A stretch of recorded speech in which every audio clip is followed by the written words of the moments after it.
The Heart of a Killer, a romantic, psychological thriller novel.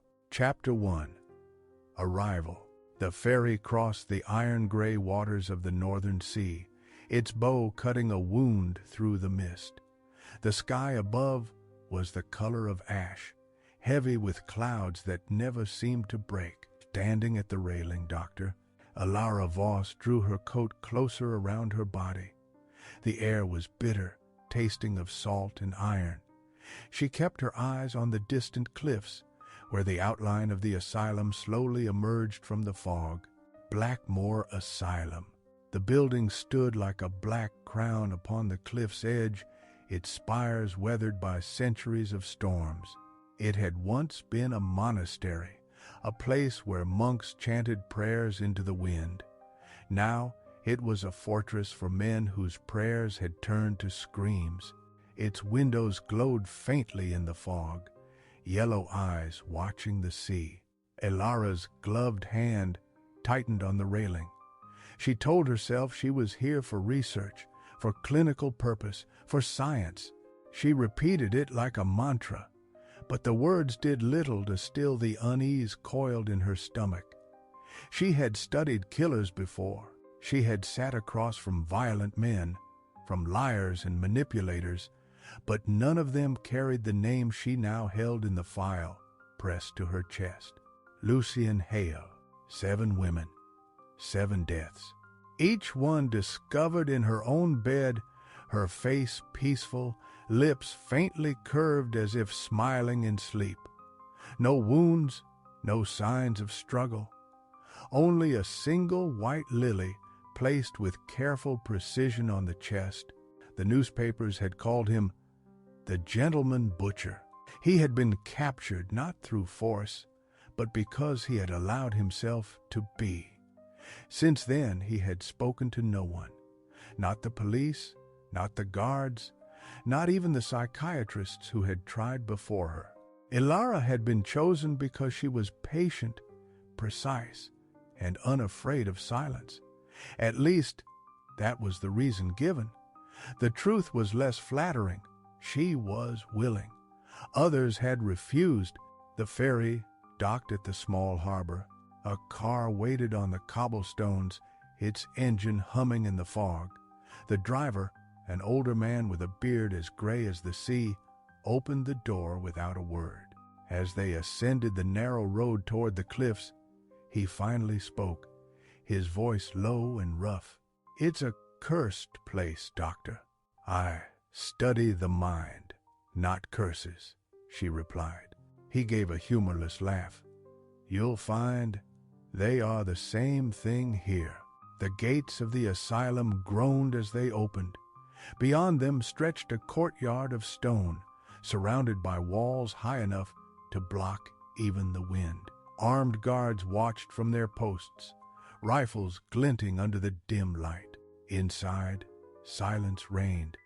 The air smelled of disinfectant and damp stone.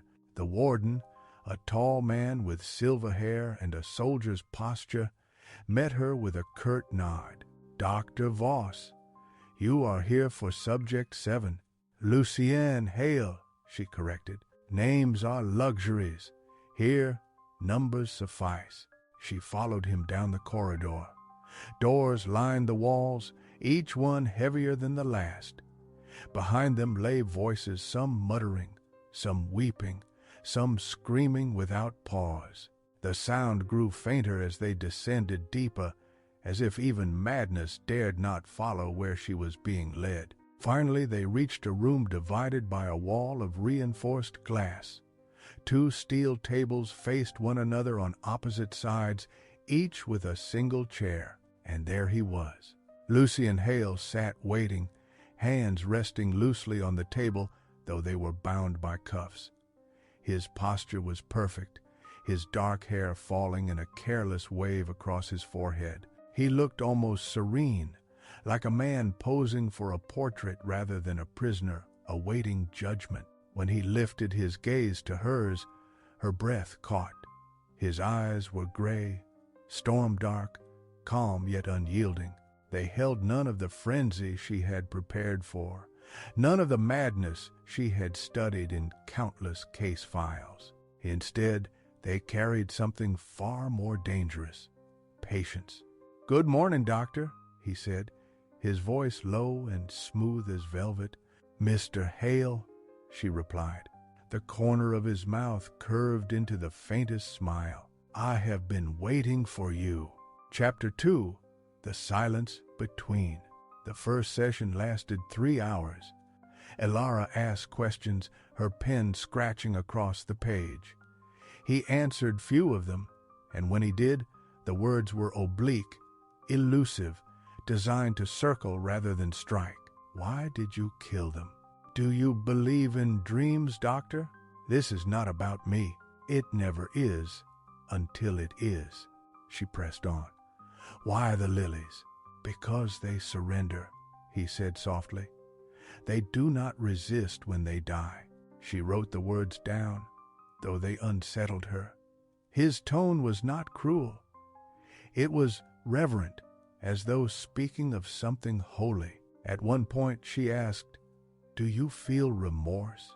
He tilted his head, studying her. "Do you feel remorse when you end a nightmare by waking?" Her hand stilled. For a moment she thought she saw sorrow in his eyes, or perhaps only the reflection of her own. When the session ended, the guards moved to escort him away, but before he rose, he spoke again. "You hide it well?" "Hide what?" "Your loneliness." The words struck deeper than they should have. She forced herself to remain still, to keep her face impassive. But when she returned to her quarters that night, his voice followed her into sleep. She dreamed of lilies drifting across dark water. Chapter 3. The First Flower. The next time she saw him, 3 days had passed. She had spent those nights poring over his files, memorizing each line of testimony, each photograph, each autopsy note, yet none of it explained him. None of it prepared her for the quiet steadiness with which he met her eyes through the glass. "You look tired," he said. "Do you care?" she asked. "More than you think." She ignored the remark, though her pulse betrayed her. "Tell me about your childhood." "Which one?" "At Tenreber." "You had only one." "Everyone has two," he said. "The one that births you and the one that buries you." She frowned, frustrated, but before she could speak again, he leaned closer. "You bit your lip," he murmured. "You bleed when you are angry." Her hand flew to her mouth. He was right. She had not noticed. That evening, when she returned to her apartment overlooking the harbor, she found a white lily resting on the windowsill. Its petals glistened with dew. Her chest tightened. No one should have been able to place it there. She told no one. She pressed the flower between the pages of her notebook and whispered into the silence, "What are you doing to me?" Chapter 4. The Mirror. Days blurred into weeks. Their sessions grew longer. He answered her questions with riddles, with fragments of poetry, with silences that seemed heavier than speech. And slowly, against her will, she began to look forward to them. One morning, he lifted his hand and placed his palm against the glass. "Come closer," she hesitated, every rule of ethics screaming against it, but she stepped forward, her hand rising almost of its own accord. Their palms aligned on opposite sides of the barrier. The glass was cold, but she could feel the warmth of him bleeding through, a phantom heat that made her skin tingle. "Do you feel it?" he whispered. "No?" "Liar." She pulled her hand away, her chest tight. "Why are you doing this?" "Because I want you to understand." "Understand what?" "That monsters do not always kill for hate. Sometimes they kill for love."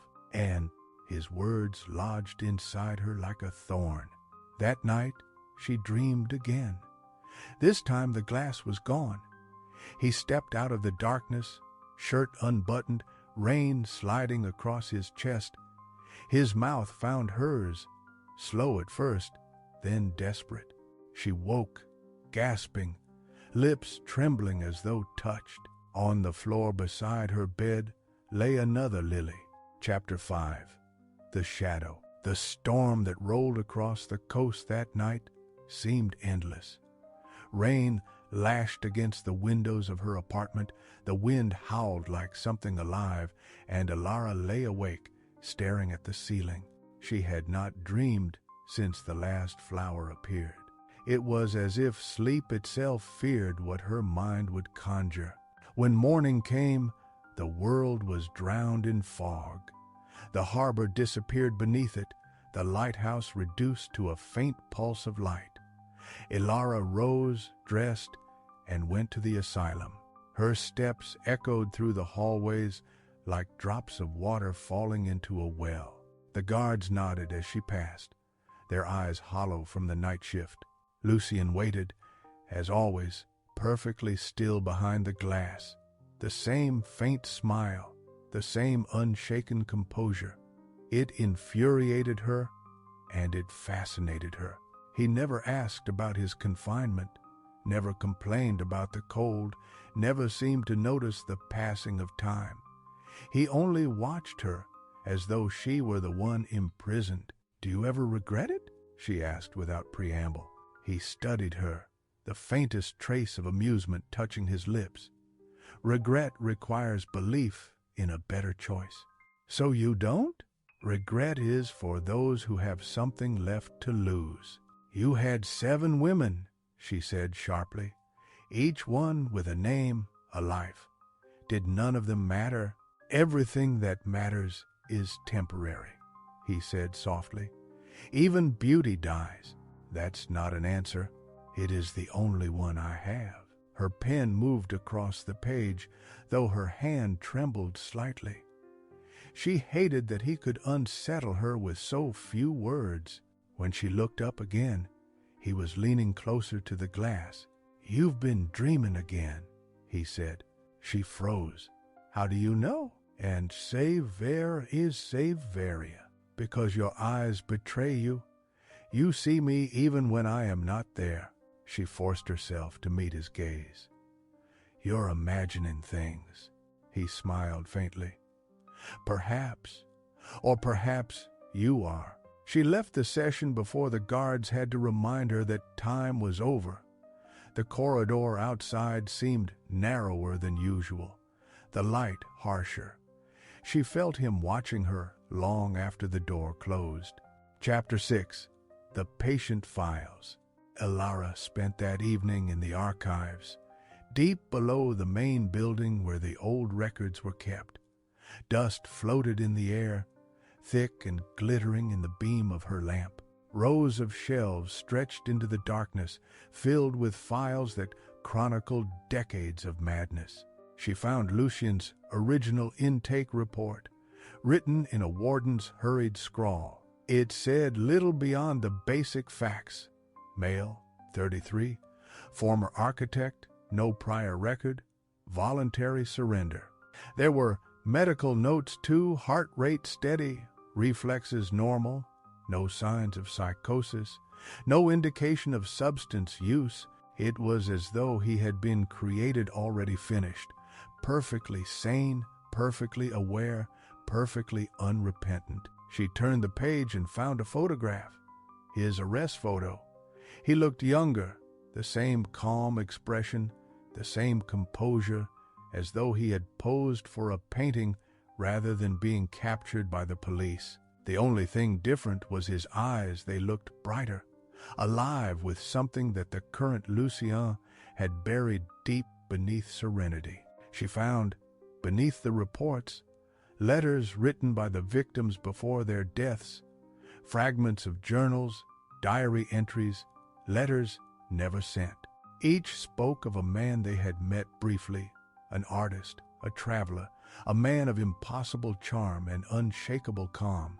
He had appeared in their lives like a whisper, then disappeared, leaving them speaking of him in words that trembled between love and fear. Elara closed the file, feeling her chest tighten. She knew she should hate him, but hate required distance, and she had already lost hers. When she rose to leave, she saw something strange on the table. A white petal resting beside the lamp. She had not brought flowers here. She stared at it for a long time before brushing it away, convincing herself it must have fallen from her hair or her coat. But a part of her knew better. Chapter 7. The Visitor. The next morning, she woke to the sound of knocking. It was still dark, the rain had stopped, and the fog had thickened again. She stood motionless by the door, listening. 3 knocks, then silence.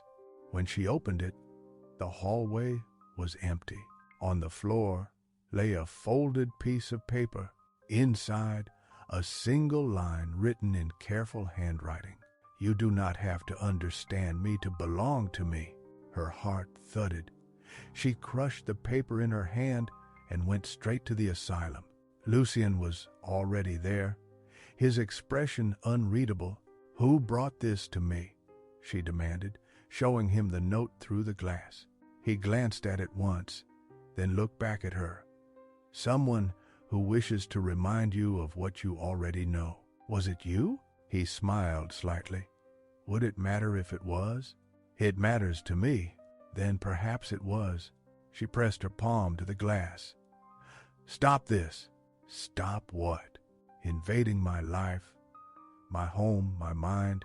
"Your mind is already mine, Doctor," he said quietly. "You gave it the moment you began to see me not as a monster, but as a man." She wanted to scream at him, but her throat refused to cooperate. His gaze held her still. When the guards came to escort him back to his cell, he rose without resistance, still smiling faintly, as if he had already won. That evening, she walked along the harbor until night fell. The air was heavy with the smell of salt and oil. Somewhere behind her, she thought she heard footsteps, soft and measured. When she turned, there was nothing. But the sense of being watched did not leave her. Chapter 8. The Confession. Days passed in slow succession. Elara stopped going to the asylum every morning. The exhaustion had become unbearable. The nights filled with fragments of dreams she could not distinguish from memory. Finally, she returned. The guards nodded as she entered, their faces drawn and pale. The warden stopped her in the corridor. "You should take a leave, Doctor," he said. "You're not yourself." "I'm fine." He looked at her for a long moment. "You're not fine. None of us are when we start listening to him." She said nothing and walked past him. Lucien was waiting, as always. "You missed me," he said. "I didn't." "You did. I can tell." She sat, forcing herself to remain detached. "Why did you surrender?" she asked. "Because I wanted to be seen." "Seen? Truly seen, by someone who would not look away. And you thought prison would give you that?" "No," he said softly. "You did." She looked at him, words caught behind her teeth. He was smiling again, but the smile was softer now, almost human. "I've been reading your old papers," he continued. "You wrote about empathy as a form of control. You said the doctor's compassion is the leash that tames the patient." "I did." "And what happens," he asked, "when the leash is cut?" She had no answer. He leaned forward, his voice dropping to a whisper. "You don't come here to heal me, Elara. You come here because the darkness in me speaks to the one you hide in yourself." Her hands trembled. She closed her notebook and stood, but he spoke again before she could leave. "They were not like you," he said. "The women you killed?" He nodded. "They wanted to be seen too, but they wanted it from everyone. You are different. You only want to be seen by one." "By whom?" she asked. He smiled. "By me." Chapter 9. The Night of Fire. That night, the storm returned. But it was different. The rain came harder, the wind louder, the sea below roaring like a beast. The power flickered in the asylum. The lights went out. Alarms began to sound. The guards ran through the halls. Elara, trapped in the corridor near the observation rooms, heard a crash behind her. She turned, heart hammering. The door to Lucien's cell hung open. Inside, the bed was empty. On the pillow lay a single lily. The power failed completely. Darkness swallowed the corridor. The air smelled of ozone and smoke. Someone shouted for backup. Another voice screamed, then fell silent. Elara pressed herself against the wall, trembling. In the flicker of lightning through the window, she saw him, Lucien, standing at the end of the hall. His shirt was open, his skin streaked with blood that might not have been his. "Lucien," she whispered. He smiled faintly. "Did you think I would leave without saying goodbye?" She couldn't move.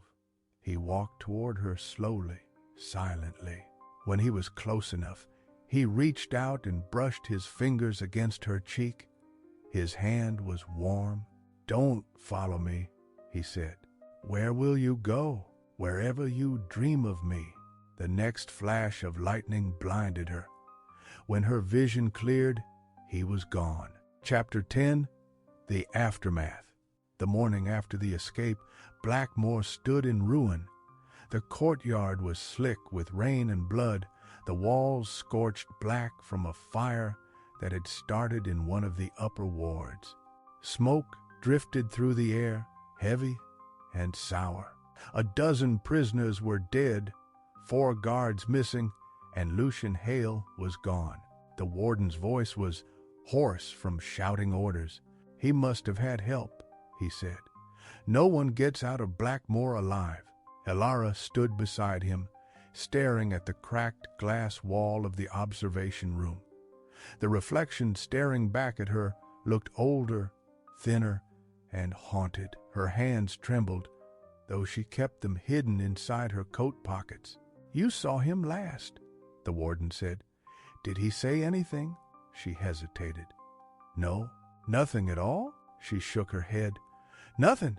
It was a lie. Lucien's voice echoed in her mind.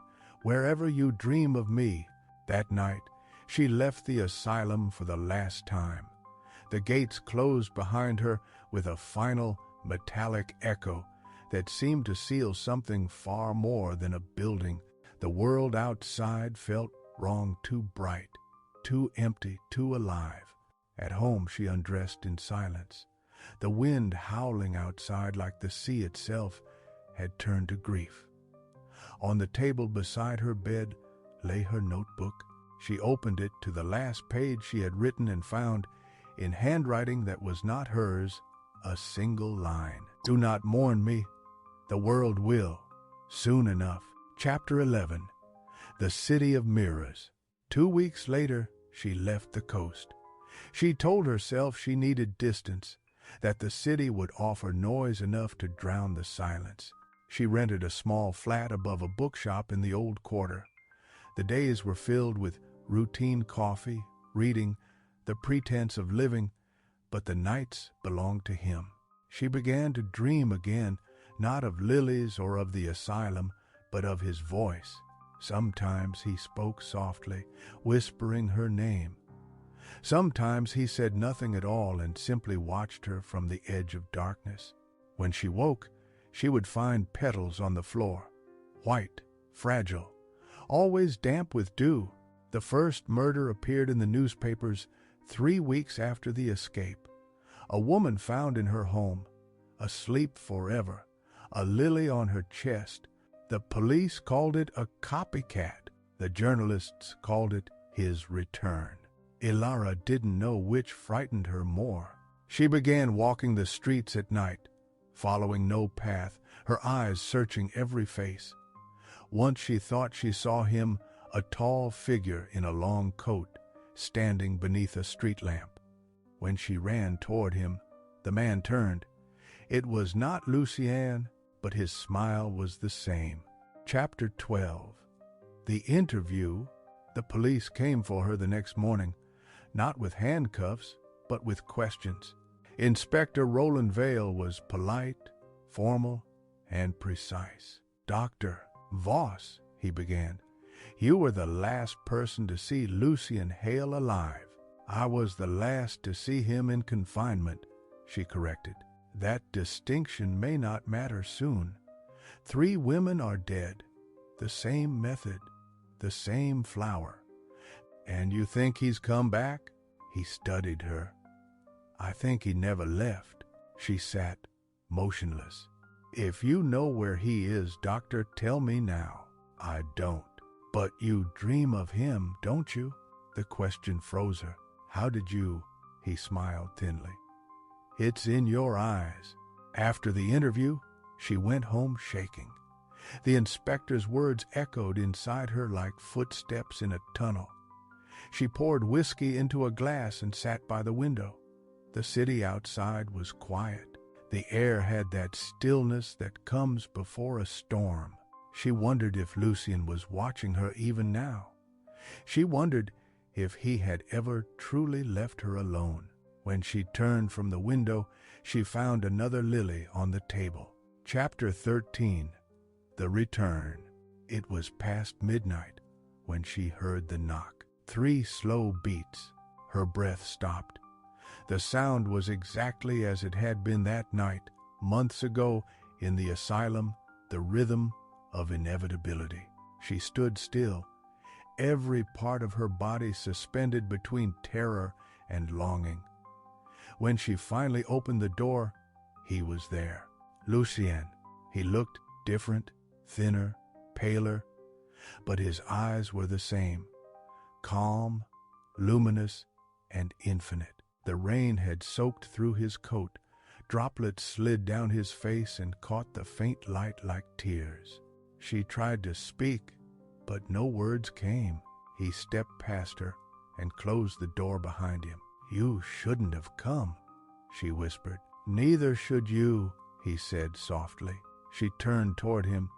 "Why are you here?" "To see you. 3 women are dead." "I know. Was it you?" He shook his head. "No." "Then who?" "Someone who loved me less."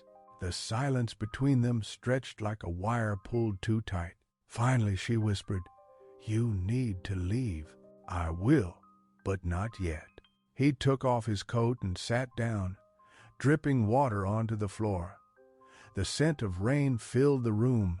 Elara remained standing, arms folded, every muscle trembling. "You've changed," he said.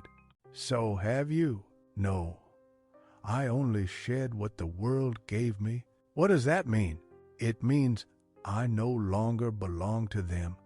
I belong only to you." Her knees weakened. She turned away before he could see the tears forming in her eyes.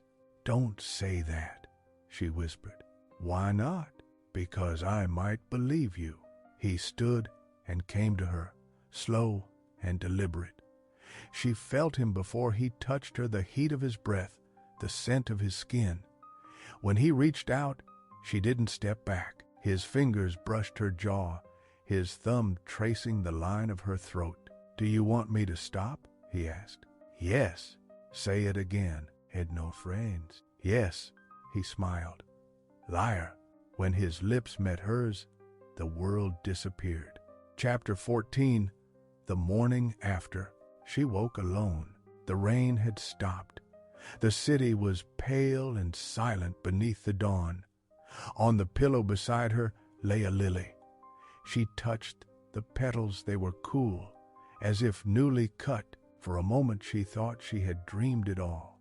The knock, his voice, his touch. But when she looked at the mirror, she saw her reflection, her lips bruised, her skin marked faintly where his hands had been.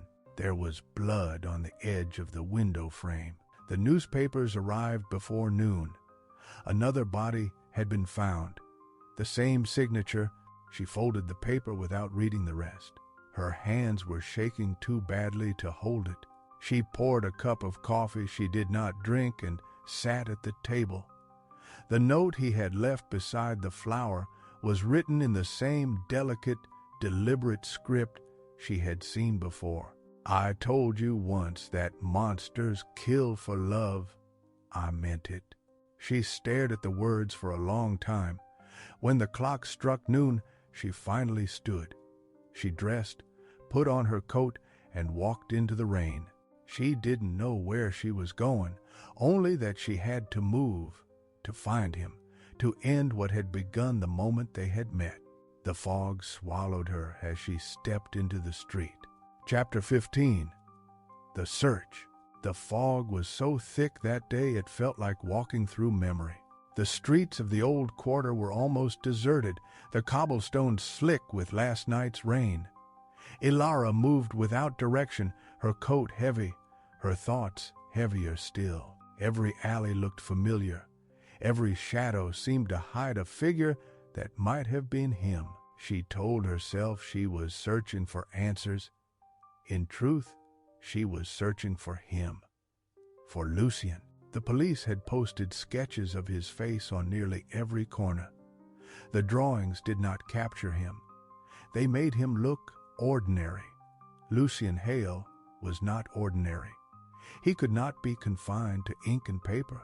She turned down a narrow street lined with shuttered shops. The air smelled faintly of lilies. Her pulse quickened. Ahead, beneath a flickering street lamp, something white gleamed on the ground. She knelt and picked it up. It was a petal, fresh. When she straightened, she saw a figure watching her from across the street. A man in a dark coat, his posture too still. Their eyes met for only an instant, and then he vanished into the fog. Elara ran after him. Her footsteps echoed against the stone walls. She turned a corner and found nothing, only the mist and the echo of her breath. When she returned home that night, the door was unlocked. Inside, everything was untouched except for a single object on the table, a photograph. It was a picture of her standing outside the asylum gates the morning after the escape. Someone had taken it from the cliff above. Scrawled across the back in neat handwriting was a line she recognized: "Every cage needs a key." Chapter 16. The Investigator. Inspector Vale returned 3 days later. His face was gaunt from lack of sleep, his eyes darker, his voice quieter. "3 more women," he said. "Same flowers, same silence. The city is losing its mind." "Have you found him?" she asked. He shook his head. "We find footprints, traces, petals in places no one should reach, but no body, no shadow, no sign." He paused, studying her. "You've seen him, haven't you?" And, she met his gaze but did not answer. "Dr. Voss," he said slowly, "you are the only one he would come back for. If you know where he is, tell me before he kills again." Her voice came out as a whisper. "He's not the one killing," Vale frowned. "You believe there's another?" "I know there is." "Then who?" She hesitated. "Someone who wants to punish him. Or me." Vale sighed, rubbing a hand over his face. "You sound like him." "Maybe I understand him better than you do." He leaned closer. "You don't understand him, Doctor. You love him." The words hit harder than a blow. She turned away before he could see her expression. Vale left without another word. That night, she tore every lily in her apartment to pieces, scattering the petals across the floor. But the scent lingered, clinging to the air like smoke. Chapter 17. The Stranger in the Glass.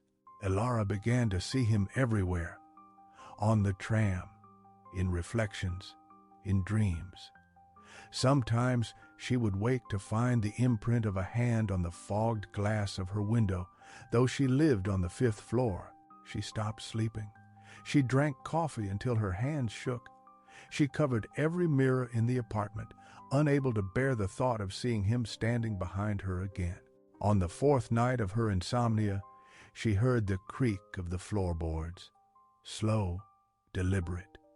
Her breath froze. She reached for the lamp and turned it on. He was standing in the doorway. Lucien. His face was pale, his shirt torn and stained. Blood darkened the fabric at his shoulder, but his eyes were the same, luminous and calm. "You're hurt," she said. "It's nothing." "Why are you here?" He stepped closer. "Because they're coming for you." "Who?" "The one pretending to be me. He's hunting you now." Her pulse thundered. "Why?" "Because you're the only thing I ever loved," he said softly. "And the only way to hurt me is through you." She swallowed hard. "You expect me to believe that?" "Believe what you must," he said. "But when he comes, you will understand." "Yes." He moved toward the window, looking out into the fog. "He follows me," he said. "He wants to finish my story, but it was never his." Then he turned to her. "I need you to trust me." "I don't trust you." "You do," he said, "or you would have screamed when you saw me." She hated that he was right. Chapter 18. The Copycat. 2 nights later, the killer came. It was just past midnight. Elara was sitting in the dark, waiting. The air was still, the street outside silent. She had not told anyone about Lucien's visit. She had not told anyone that she had locked the door but left the window unlatched. When she heard the faint sound of glass breaking, she did not move. A shadow climbed through the window, landing soundlessly on the floor. He was tall, dressed in black, his face hidden by a mask. He moved toward her with a grace that was too deliberate to be human. "Don't," she said softly. The man froze. "Why are you doing this?" she asked. He tilted his head, the movement eerily familiar. "Because he failed," the man whispered. "He thought he could love and still be what he was. I won't make the same mistake." Her stomach twisted. "You're not him." "No," the voice said. "I'm what he should have been." The man raised a knife. Elara pressed her back against the wall. Before she could scream, the window shattered. A second figure burst through the glass. The 2 men collided, crashing to the floor. Lucien. The knife clattered across the room. The masked man tried to strike again, but Lucien was faster. He pinned him against the wall, his movements smooth and lethal. There was no hesitation, no mercy. When it was over, the intruder lay motionless on the floor. Blood spread across the carpet, dark and thick. Lucien turned to her. His chest rose and fell rapidly. His hair was damp with sweat and rain. For the first time, he looked mortal. "You're safe," he said. Her voice broke. "You killed him." "I told you," he said quietly. "Only I am allowed to touch what I love." It's I. Chapter 19. The Last Dawn.